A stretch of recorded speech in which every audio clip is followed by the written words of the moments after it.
Assalamualaikum, hi, welcome back to Eno Production YouTube channel.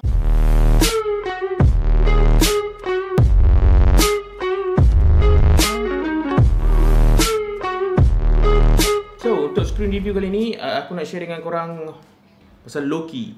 So, Loki season 1 dah habis dekat Disney Plus. And overall aku kecewa. Okay, aku akan explain dengan korang kenapa aku kecewa. As a Marvel punya fans, aku expect lebih daripada Marvel, especially untuk series lah. Aku dah dikecewakan dengan series yang sebelum-sebelum ni kan, WandaVision, lepas tu Falcon dengan Winter Soldier. So aku mengharapkan something yang different daripada Loki ni.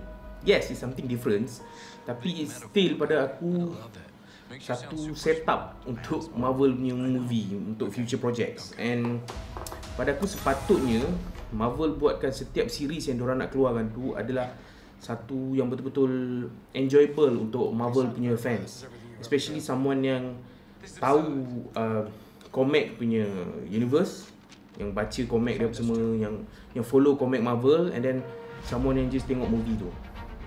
Okay, sebelum aku nak rant lagi, aku nak cerita pasal watak Loki ni. Okay, untuk series ni, Loki yang ditunjukkan oleh Marvel kali ni, Loki berbeza kalau kita tengok dalam filem-filem yang dikeluarkan. Dalam ni, watak Loki ni sangat-sangat complicated. Kalau dalam movie, kita tahu apa Loki ni nak. Loki ni nak rules Asgard. Dia nak balas dendam dengan Thor semua. Okay, kita tahu apa dia nak. But in this Loki, dia punya apa yang dia nak tu berubah setiap episod. Pada aku personally, untuk episod 1 dia cuba nak tahu apa yang jadi kat diri dia. Episod 2 dia nak benda lain, episod 3 dia nak benda lain. By the last episode, aku ingat dia pun tak tahu apa yang dia nak. And satu lagi benda yang menarik pasal Loki untuk dalam series ni, dia menggunakan, pada aku dia menggunakan plot ataupun storyline yang sama macam Thanos. Kita tahu Thanos tu jahat, tapi kalau korang fikir betul-betul, jahat Thanos tu bersebab dia nak hapuskan 50% of life daripada semua universe, sebab kehidupan dia dah betul sesak kan, tak cukup sumber makanan, tak cukup sumber macam-macam lah. Dia sebenarnya dia nak memperbetulkan apa yang tak betul, yang Thanos punya point of view. But the Avengers punya side, dia jahat.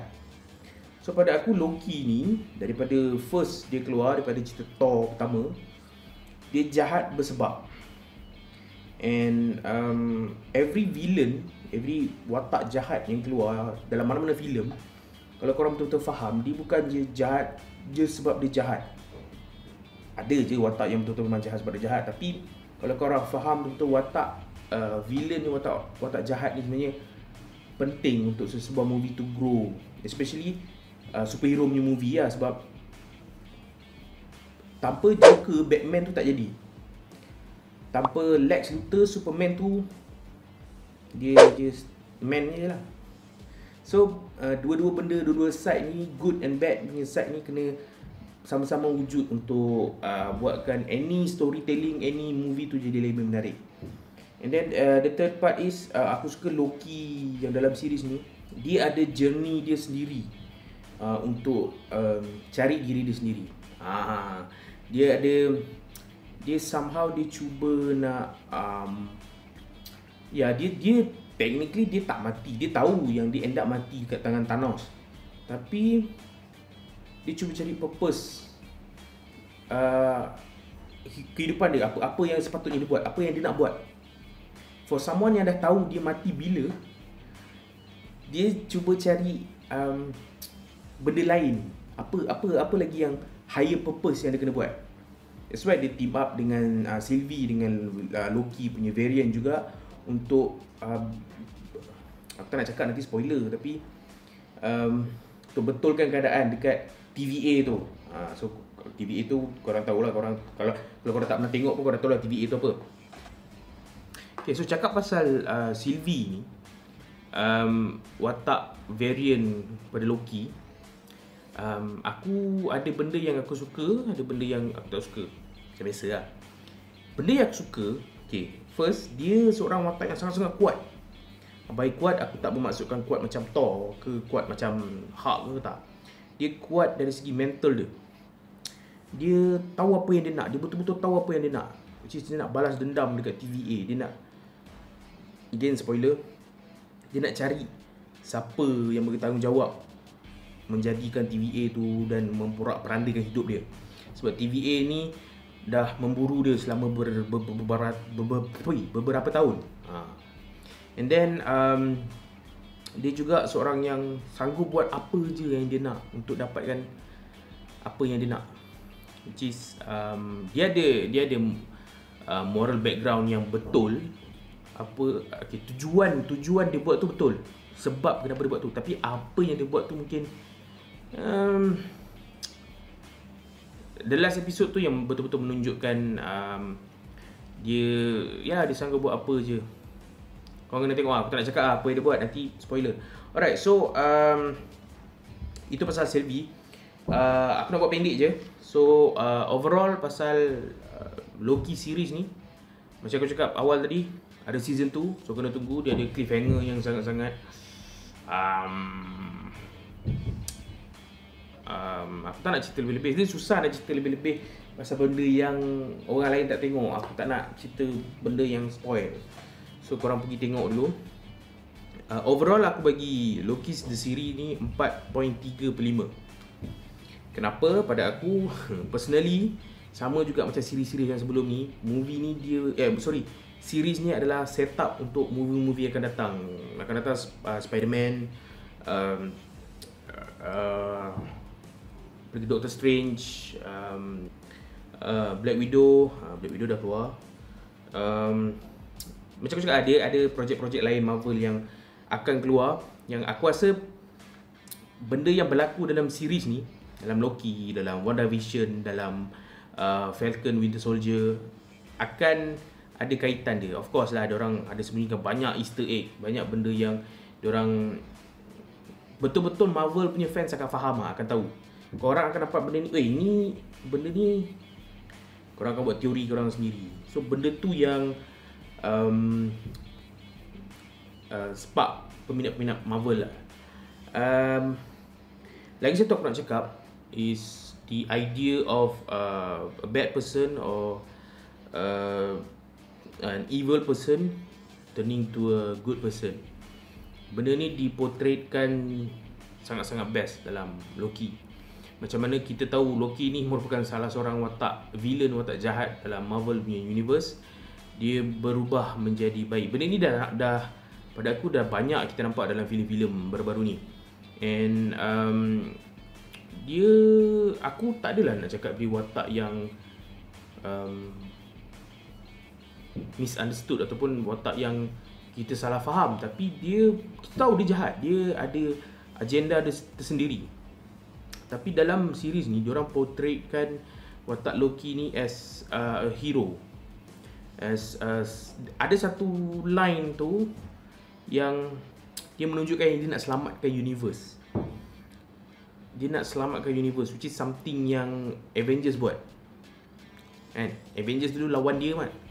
So dia end up nak buat benda yang orang yang lawan dia dulu nak. So benda tu Marvel buat dengan sangat-sangat baik lah. Especially kudos to writers dia yang bagi line-line yang sangat-sangat epic lah pada aku. Kalau korang follow dia punya komik, korang akan dapat tangkap lah. Ada certain line tu yang ada dalam komik and ada dalam series ni juga, which is pada aku dia bagi special present lah, special gift kepada peminat-peminat Marvel lah. Okay, satu lagi aku nak cakap, series-series yang Marvel keluarkan ni pada aku satu interval ataupun satu benda yang macam buffer lah kan, senang cakap, buffer untuk kita tunggu movie-movie yang Marvel akan keluarkan kan, especially kat Malaysia ni. Bangun wayang aku tak tahu bila nak buka. So bila dia keluarkan siri-siri macam ni, dia mengubati rindu kita kepada Marvel punya universe. And throughout the series dia meletakkan Marvel Cinematic Universe ni lagi besar. lagi banyak possibility, lagi kita tahu ada certain filem yang diorang akan keluarkan, and diorang akan explore lagi benda-benda yang dalam komik tapi tak dikeluarkan in movie, filem. So diorang akan keluarkan lepas ni. Tapi dalam series ni dia dah membuka mata kita yang sebenarnya Marvel Universe ni bukan terhad kepada Iron Man, Thor, Hulk, Spider-Man, tak. Sebelum ni macam kita tahu, benda watak yang paling famous daripada Marvel adalah Spider-Man, and then came Iron Man, and then Hulk, and then lepas banyak So sekarang ni dia akan mainkan watak-watak yang kurang famous, tapi dia ada peminat-peminat dia tersendiri. And then lagi satu benda yang menarik pasal premis yang digunakan oleh Marvel ni is that dia gunakan betul-betul seluruh universe tu.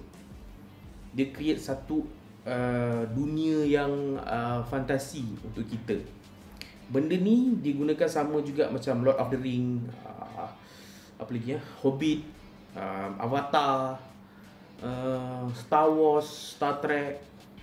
Filem-filem ni dia menunjukkan ada satu universe, bukan just movie ni terhad dalam satu pekan ni, okey, watak ni je. Itu more kepada movie yang kita nak relate. Tapi untuk Marvel Universe ni, dia menunjukkan ada lagi besar universe tu. Ada benda lain lagi kita sendiri, viewers, kena explore. Bukan just movie-movie yang keluar kat wayang. Ada series-series dia yang korang kena tengok. Ada komik dia yang korang kena baca.